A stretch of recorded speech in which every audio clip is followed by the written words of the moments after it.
parce que comme il y a une 6e prorogation et à état d'urgence. C'est-à-dire que le gouvernement a battu mécanisme ni pour ka bimisa biso ne loko. Congo est un potentiellement riche. C'est fort dommage de constater que la politique qui gérer Congo en 1960, donc après père ou bien après pionnier pour indépendance, c'est succédé qui wana qui na vision pour na Congo. La politique qui parce que le peuple a lingi. Que pour peuple soit yebi que ndenge naza awa. Prophétie ou pas prophétie, ceux qui na sali na rezo. Ah wana za maile point parce que maile est synonyme ya diplôme. Mais tandis que na poto ezali un intellectuel, ezali muto azali capable de transformer sika o yazali. Lelo président Félix va célébrer corps na Tshisekedi. Président Félix na Kabila célébrer corps. Surtout à ligne ngote. Oui pourquoi possible à ligne ngote? Parce que bon ba na masolo te. Mokoka ba kozwaka moko na lisolo accord on est bien.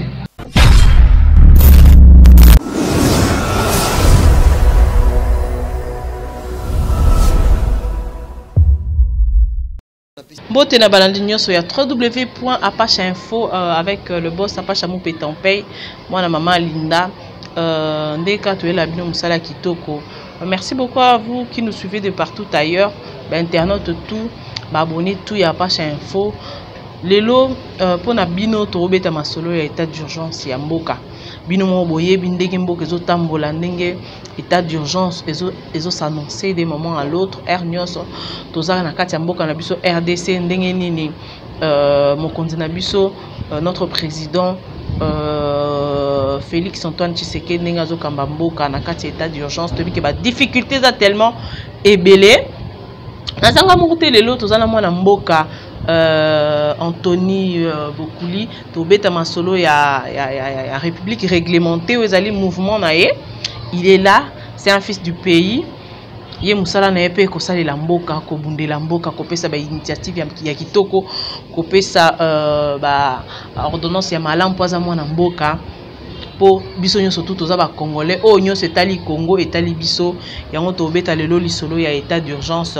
Merci beaucoup à celui qui est derrière la caméra et je tiens à dédier cette émission na bande ko nanga tout ba congolais au bazar partout dans le monde entier sans exception hein. Donc voilà. Bonjour mon mboka Anthony. Bonjour madame. Bonne santé. Ça va. Na rythme ya état d'urgence. Ah, c'est quoi état d'urgence ndé là tissu au chapeau ya mwindu? Non, en fait république réglementée ezali mouvement citoyen ou ezali ko prôner ba principes et valeurs de la république. Ça veut dire que biso tozali contre banti valeurs. Tonto zong ça veut retour na rail. Béré na biso ya mwindu ezali justice ezali ko réguler. Au moins pourquoi sombre? Besoin sombrer population? Non, au moins ba magistrat au moins ne balata blanc. Au moins justement non biso sikoyo où ezali ka pour na ko réguler, pour na ko réglementer en fait. Ba avocat ba benga bango na ba magistrat ba corbeau motema ra netika la pembe na nzoto momebeba ba corruption. Biso sikoyo toza na pembe te pour parce que moto toza na mbeba. Il faut régler. Il faut régler. Donc voilà mon mboka Anthony tobetano masolo ya état d'urgence ya mboko yo RDC. Batu babaye, batu balembi, nzala epai, salaire ezate, bazo komilela tout le temps to ebité. Ya ngwana mwana mboka François Foutila depuis pays balba Karine bino mboza kuna bo mekano beta lisolo pour et quoi ya na mato ya bakonzi. Et le mwana mboka JB kaka moi là que je salue na MTC Mobimba. Bon, le problème est que au na amateurisme na sommet de l'État parce que tout comme il y a une 6e prorogation et à état d'urgence. C'est-à-dire que le gouvernement a battu mécanisme ni na pour ka bimisa biso ne loko. Mais comme déjà biso na Congo awa biloko to utaka libanda et que biso moto produisera raté parce que le Congolais consomme ce qu'il ne produit pas, il produit ce qu'il ne consomme pas, ce qui fait que gouvernement a battu pour que ya s'en sortir il faut non lui aider ou talibanda yango mona ipe mkonza mboka mbangu akendeki na poto pour kwa kolela bango expliquer bango que nazo kokate awa pema donc il faut ba ya ba sunga donc vraiment siko awa bato balingi bayeba lokwa na pesi mbote na Dani Bokombe depuis Paris parce que azoya déjà.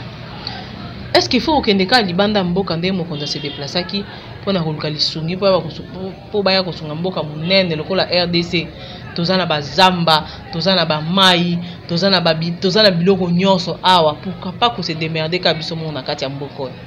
Mais justement c'est que le Congo est un mboka moko potentiellement riche ninge balobaka. Mais parce que tu sais qu'on ne parle pas yango te, to simba yango te, mais par contre tant au Belge yara na Congo yara pour na caoutchouc, mais tant na caoutchouc on comprend que tout ça il fallait et apporter bon quelque chose. Mais c'est fort dommage de constater que la politique au bazali ko gérer Congo banda 1960 donc après ba père ou bien après ba pionnier au ba 5 indépendance ba o ba se succéda ki wana ba ki na vision moko te pour na Congo et que ba yebaki eloko nini o te ba osala na Congo. Alors au moment ba président o pe ba landani au moment soit ezali nature mute poussé azala wana opportunisme aucune vision na tête ya l'état et c'est pour cela au moment que ba richesse tout aux na yango to et ko profiter na ba congolais te. Dans ce cas tout ça nini?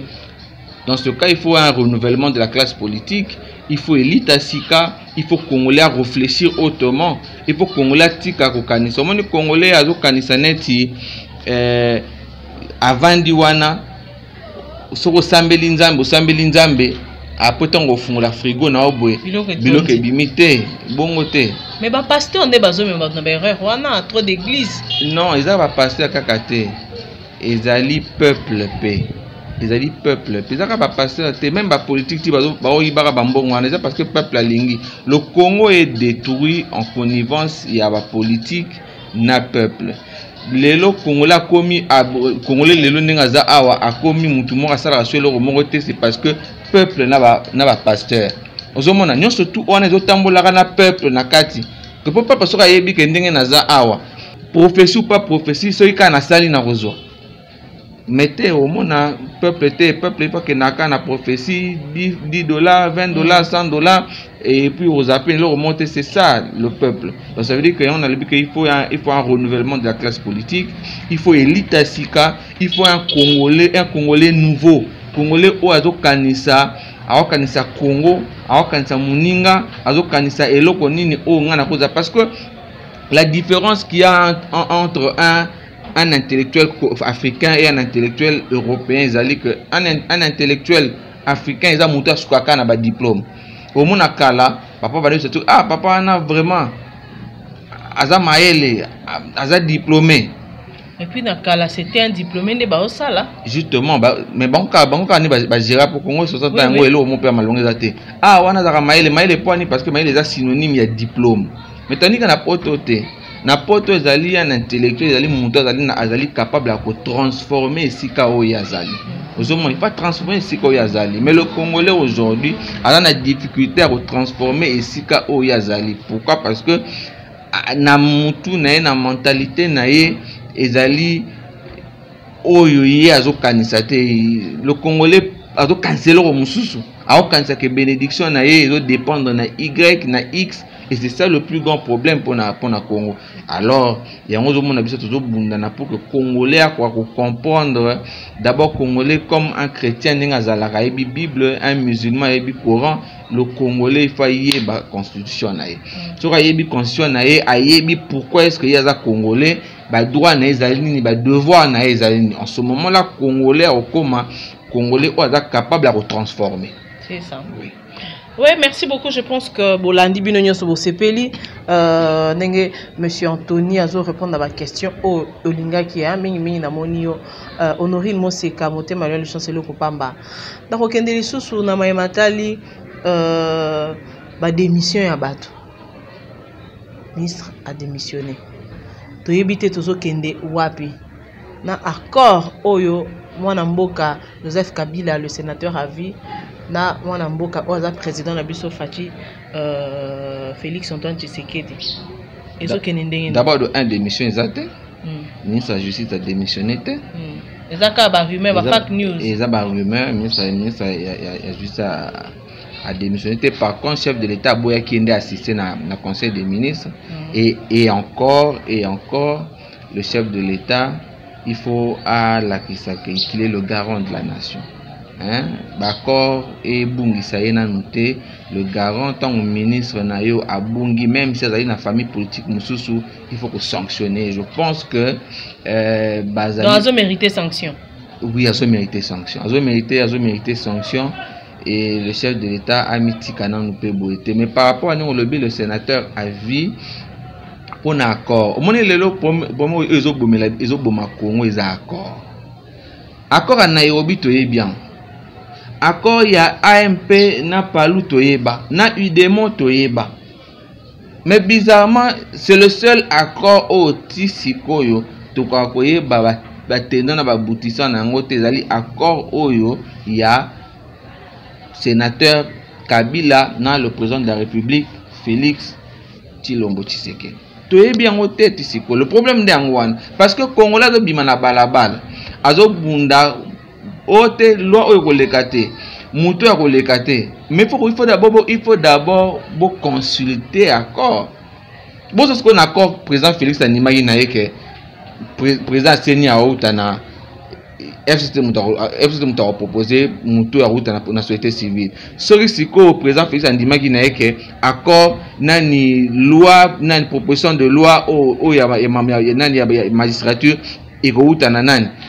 Au moins que bato barobima pour rien, bakofa pour rien et pourtant tant que leader na bango assassiné qui alors babim sebiso na accord biso peto zo na accord to tanga na accord to yeba eloko nini oyo accord elobaki pourquoi est-ce que FCC azomi pesa importance et pourquoi est-ce que cash aza kolinga abima comme si azali opposant na kati accord oyo bango wana alors faut to yeba yango soki to yebi yango nde siko peuple congolais akoki koloko yeba retrancher parce que mukonzaliaka nyama ya lito yimoko te le peuple ye wana ndaza mukonzi le peuple alors peuple face à là en mesure ya oyeba eloko nini oyo accord wana esalema.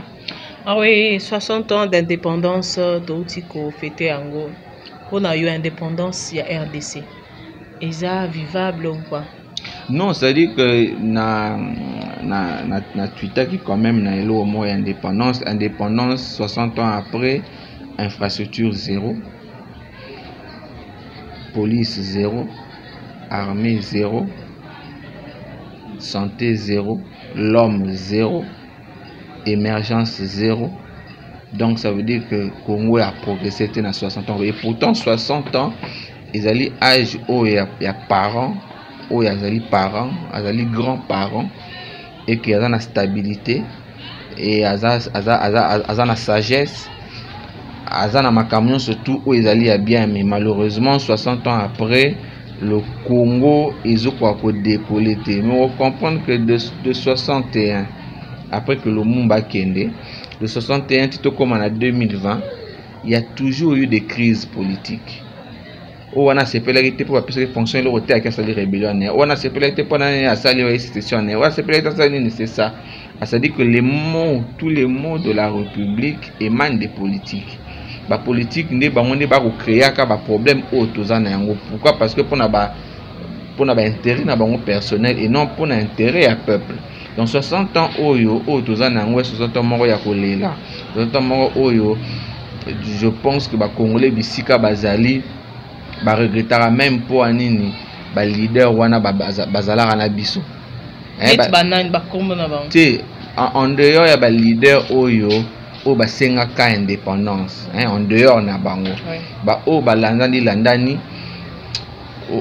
o comprendre que bakoka pena ko gérer parce que faut to ebelo mon comme Mobutu akoti na pouvoir na 65 na série on a deux blocs. C'est toujours la guerre froide et que guerre froide les bateaux bandé kubanga expansionnisme ya communisme.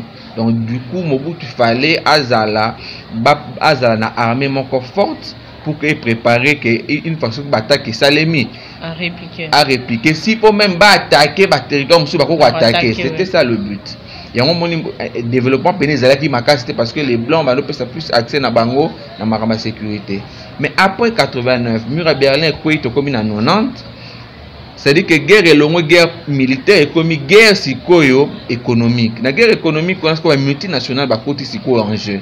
Alors moi je me dis le président Kabila a na chance en 2001, ça veut dire qu'à côté déjà les multinationales si va vendre si maso na bango. Et c'est dans le pango na yo tout le pango déjà clôturé mais en porte té. Mais ce que voisin a tekara mai na yo abenda tio. Mais yo pebi bateau ba kena ko somba. Comme ça ni benga bateau ba kena ko somba na ndenga molili so bango ko za olebo kena ko somba kuna boya aona. To kana. Bon, pour que voisin va n'arriver dans ma pas dans tout mur, pour que tout à côté tout barrière, ça veut dire le président Kabila il fallait négocier avec la multinationale, boya au tia usine na bino na est pour que vous sécuriser les est wana. Alors on a besoin de infrastructure, on a besoin de salaire à malonga, nous surtout wana eko salem. Et quand on a est te, quand on a est chaque province azali na babiloko na ye oyo okuta ngo tanso na province mususu te pa na ezali ou tanso te pe na province te na nyonso tout la province tu ezali. Donc ça veut dire que le Congo lelo netoza awa même mutoza pa na nga kuna na Chwapa, c'est à dire que déjà pas na nga na Chwapa baoti koza diamant si baoti koza diamant, ça veut dire, donc ça veut dire que babiloko ezali toza na mai toza na forêt toza na parc ya salonga toza na babiloko nyonso tout wana, c'est qu'il faut exploiter cela. Alors il fallait que benga la multinationale, mais pour que la multinationale baya na Congo il faut qu'il y ait une stabilité. La stabilité ça veut dire la guerre au Congo est économique mais la solution est sécuritaire. Lelo awa article 185 ya constitution ezoko loba pona mametali recrutement etali makambo etali commandement etali équilibre régional. Aujourd'hui pour avoir une armée forte il faut avoir les hommes. Hommes au barozaloana au endimi kokota na armée, il faut déjà armée à garantir les blocs rebelles. Déjà soldats n'engazana on le paye 120 000 francs. Logement yate. Soins de santé ya yena mwasi na bana yate.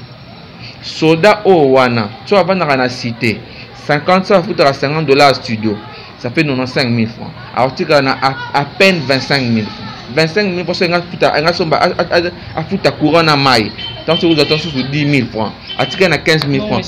À dans la difficulté à colia, soda o wana kena bitumba. Tant à zongi wa kati likolo. Aibo ko lukasote. Il faut tamara na terrasse parce que ngambon. C'est que l'État il faut tala na niveau ya ba soldat. Ata la condition nini au soldat la laka. Logement na ezandenge nini. Il faut mkonzi atala comment est-ce que soldat a kenara na soins de santé, moi si na bana ba kenara ndenge nini. C'est ça le plus grand problème. Bana batu musibana parce que so bazokufa bakufisa bana pour parce que bazangi aspirer. Akufisa moi si pour parce que opération de salima malamu te. C'est-à-dire que tout ça, les policiers, les policiers, les bazara kuluna, bazara bandi, les pesi, les soldats. Donc c'est-à-dire que insécurité, ils ont dépendent de peine na recrutement au wana. Policiers ba fouté bien, les policiers dans la place à olala, les policiers à sangani na place civile na cité. Donc au moins surtout wana, c'est-à-dire qu'il faut bâtir des conditions de vie au yoke. Policier azala à l'aise. Tant ayebi ka okene bitumba.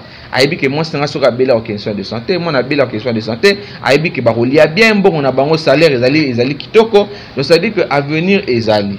C'est ça le plus grand problème, c'est que si on va résoudre le problème moi ya armée na police, tranquillité et quota stabilité et quota et en ce moment là on attend et tant on monte doit investir 1 milliard na 2 milliards na à investir on a pété que kuna trouble yoyate.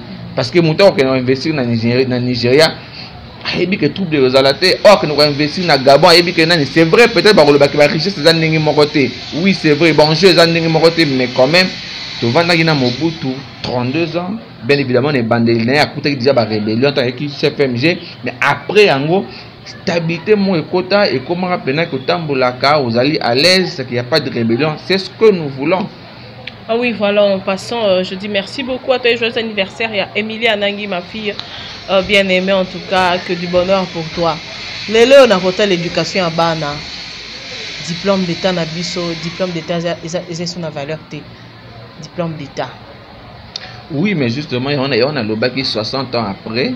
éducation y a été 60 ans après éducation y a été, mais seulement il faut remarquer il y avait 10 universitaires et après Mobutu ba universitaire ba eroya, mais na boye il y a AFDEL na 97. On comprend qu'un diplômé il y a 95, 94 et un diplômé à 2000, 2001, 2002, c'est vraiment deux personnes différentes. Hein? Deux personnes, ça dit que aux Européens, ça y est, à comment demande d'emploi, banda qui n'est banditi souka, azaï karana minuscule. Aux hommes, c'est que non, mais athées, baïbelo, moroté, c'est vrai que ngaï, bisous déjà n'aurait pu réglementer. To bêta c'était en français, hein? C'était bêta en français parce que nous on se dit. Tout ça, on a 4 langues nationales. C'est-à-dire qu'on peut mieux réfléchir en Kikongo que nous réfléchir en français. Mais seulement, même on n'a pas comme Kikongo, comment on a difficulté. Même pas comme Lingala, comment on a difficulté. Aujourd'hui, on a problème où l'éducation où ils allaient. C'est-à-dire que l'éducation où on a payé. Est-ce que le peuple congolais a une classe, ils ont pour la parenté, pour l'État.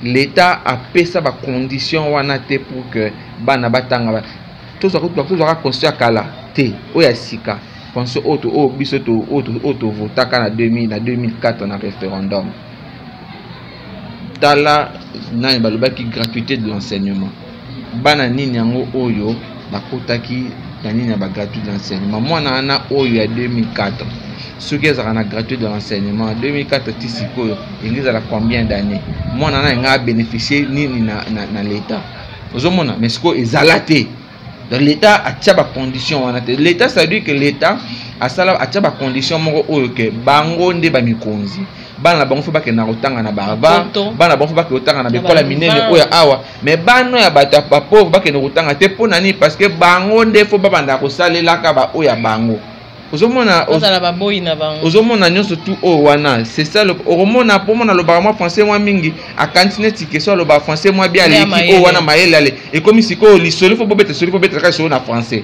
c'est que bozo bloquer mususu mais pourtant hier za na maele mo o bino boana ngote ozomona nyonso tout o wana c'est l'état congolais aujourd'hui il doit beaucoup na peuple. L'état congolais ça ba mususu ba kufa il fallait pas ba kufa parce que l'état congolais azaki dans l'infrastructure sanitaire ba mususu fallait pas ba kufa parce que l'état insécurité apparemment c'est comme si ça ko entretenir yango nyonso tout o wana l'état asali babiloko oyo il fallait pas de mon éducation lelo ekomi mwana nyonso kala lelo neza a lipe komi 300 francs nguba ya 100 francs so 800 francs aux 8000 qui on a déjà pour déjeuner à Moutoumoro et qui d'abord 1200 1500 nani yango leo na Congo petit déjeuner ça rasoute tout le monde a gomme encore c'est à dire que donc ce qui yo mais la déjeuner na yo sala yango yo moko mais na compte anda coûter compte anda il faut de la 16h 17h aux hommes à niveau au Congo et commis pour nani parce que et commis car pour na politique à bango moko pour na peuple. Ils ont un peuple mon côté où ils ont naïf le quoi peuple na biso. Ils ont un peuple mon côté où ils ont versatile le quoi peuple na biso.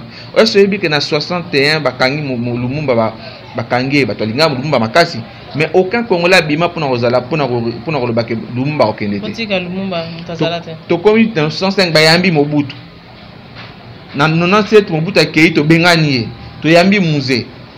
Musée 2001 a Koufi pendant que Mobutu a Koufi to yebela musée ba Nzembo oya mabe Joseph Akoti Joseph aye yepe to yembela ke mwana Congo to benga mwana Congo Jean-Pierre Bemba babunda na Kabila awa kele so kino oya lingaka Jean-Pierre Bemba bima kwa côté la Jean-Pierre Bemba azalate to komi na 2011 bayibi bato balobi bayibi Tshisekedi bavwa nae kele so Congo na balabala pour na kolobake pourquoi est-ce que Tshisekedi boyibi bavwa nae azate to komi na 2018 fayi la zone bazo revendiquer vérité des urnes.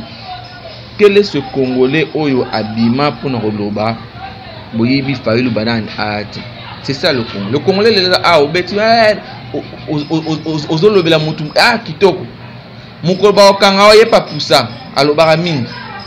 C'est ça le Congolais. Ils sont naïfs.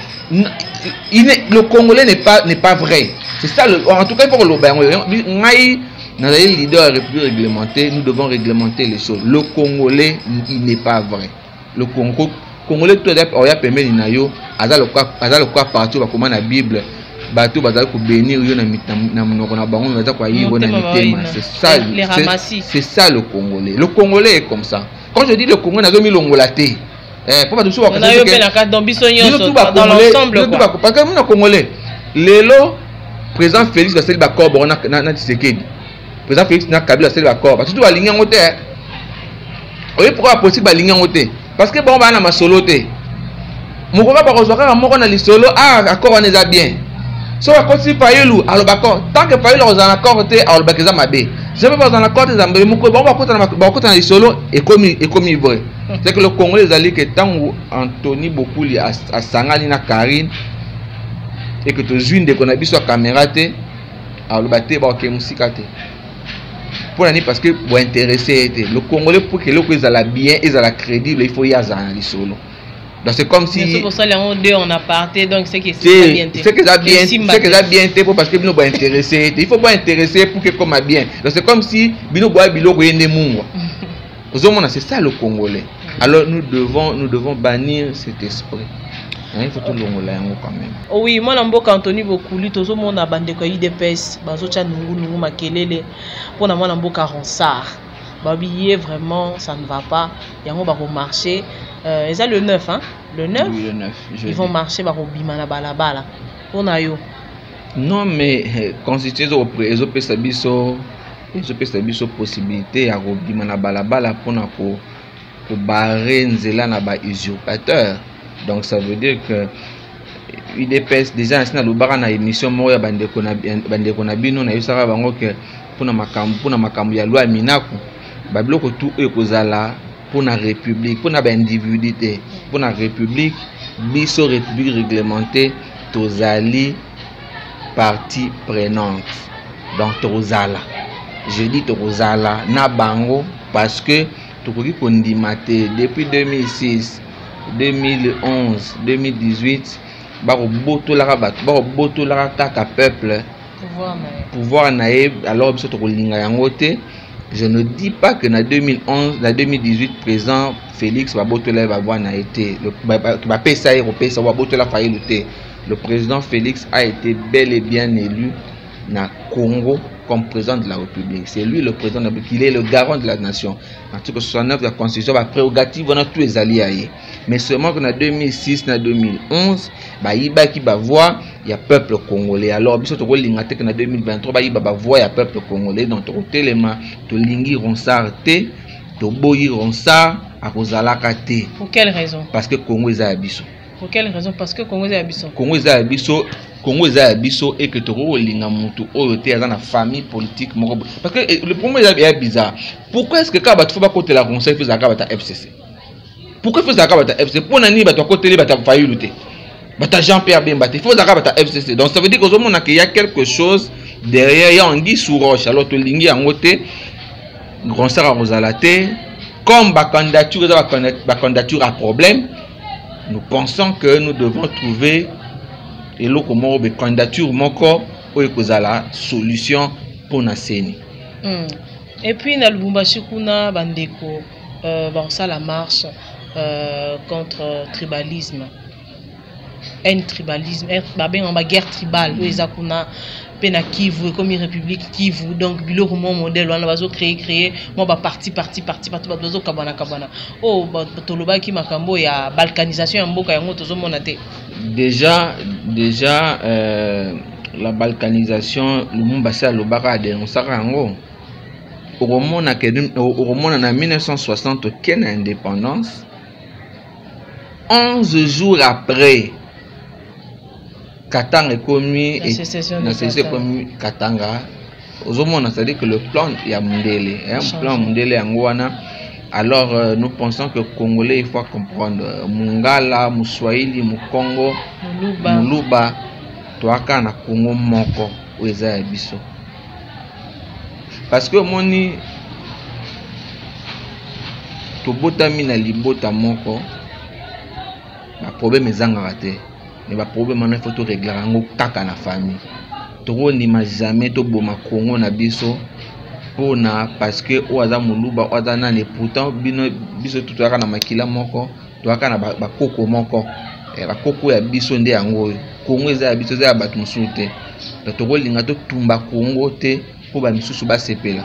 Donc moi je pense que tout sangana, il est temps aujourd'hui que le chef de l'État abengisa dialogue. Abengisa dialogue, a contraindre de Congolais na dialogue et non dialogue et contraindre. Et c'est très compliqué. Donc tout sangana, pour biso tout batu moko, le Congo nous appartient et que nous allons trop sûr que avenir na biso za radio. Voilà, merci beaucoup Mwanamboka Anthony. Lilobani nous allons ya koloba un mot de la fin pour la bandeko yo bazolanda ope balandi yo. Et puis j'espère que tout le monde en est sous très prochainement pour la makamu sous sozoya. Oui, bato yo bazan a besoin de soutenir République réglementée na ba dans République réglementée pe kozala na marche à UDPS contre ça. Oui, tozala. Bazan a besoin de conseil na bango hein, pour que ba orientation non surtout et ça les magas. Plus 243 9 98 15 27 80 plus 243 9 98 15 27 80 les numéro oyo bakoye kozula biso et que so bakepe na page na biso Facebook boromona République réglementée et bakozwa ba information misusu oyo bakoye kozwa. Je répète, na Congo tolingi tribalisme te, tolingi népotisme te, tolingi nani tout ezali ya mabe po na Congo ba anti valeur tolingi yango te. Lingande kona o Congolais lokola yo milingi. Ozala mutu ya est, ozala mutu ya ouest, ce ne sont que des mots, ce ne sont que ba parti, mais l'ensemble c'est la RDC. Voilà, merci beaucoup. C'était là Anthony Bokuli Mwanamboka, République réglementée. Je pense que vous savez l'émission Oyoba Namboka ou vous s'intéressez à Masola Mboka. Namoni bon Ali Moyola de Kisangani, je te salue boss. Vous êtes tellement ébélé. Je te salue Namoni Sujo Capon dans la différence plus. Même te linga Masola Mboka, linga Apache Info. Namoni Lisusu. Guylaine Louis Luchon, c'est le Pamba Babi, le meilleur de Paris. Honorine Moseka, moi, c'est à Pemba, c'est éclairage dans Paris. Vous êtes tellement ébélé, hein? Vous êtes tellement ébélé. Merci Kaviego Belisha, Batuto, vos messages pour l'Andanga.